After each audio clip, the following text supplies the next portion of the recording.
What we're saying essentially is, number one, for countries that are under financial and financing stress, they have to demonstrate determination to cut deficit. So those countries have to go through those austerity measures that we've been talking about. There's a second group of countries that are not facing the same financing stress and that should let, revenue fall and spending rise depending on circumstances if growth is under threat. And then the third category, that's my last one, third category has a bit of space, a bit of fiscal space, and is not facing hard, tough market conditions. Those ones could, if growth is in jeopardy, slow down a bit the pace of consolidation. But the fact that the IMF and yourself are saying that suggests that at the moment you believe the balance is not right between all those countries. No, quite to the contrary. We think that the level at the moment is fine, not more,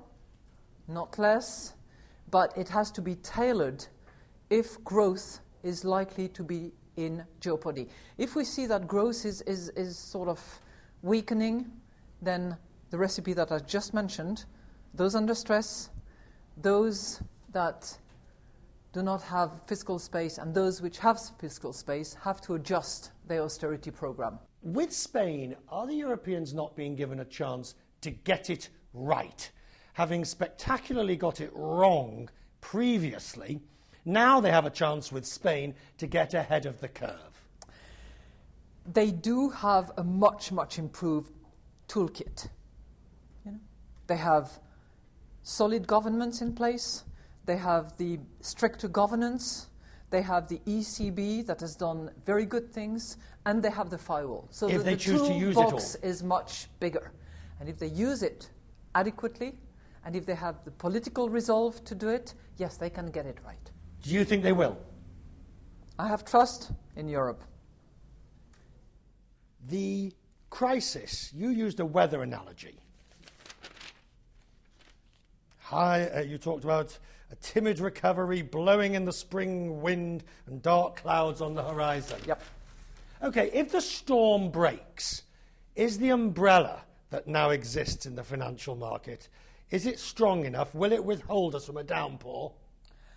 I'm ever so pleased that you're thinking about the umbrella, because I've heard so much about the firewall and the firepower and all this sort of weapons language. Doesn't suit me so much as the umbrella. I think it's great. And it's not just one huge big umbrella, it's a set of umbrellas that will have to be used in coordination if need be. What I hope is that the wind of growth will actually pick up a bit more and will push those big clouds away faster than we have to open the umbrella. And does the umbrella still have too many holes in it, just to push this umbrella analogy far further than it should be allowed to go? Well, the holes are being filled, because the Europeans committed. Japan was the first one to commit. Nordic countries, Switzerland, they're coming in groups, and I have more countries actually committing today and tomorrow. Are you disappointed that the United States is not committing? I want the United States to be an economic leader.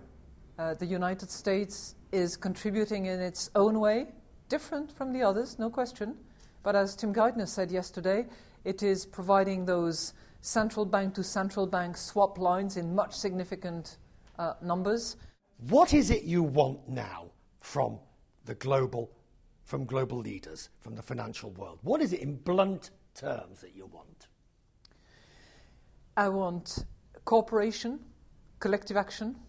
I want balance, no excess. I want money, because I need to consolidate the umbrella and make sure that we can resist any potential crisis.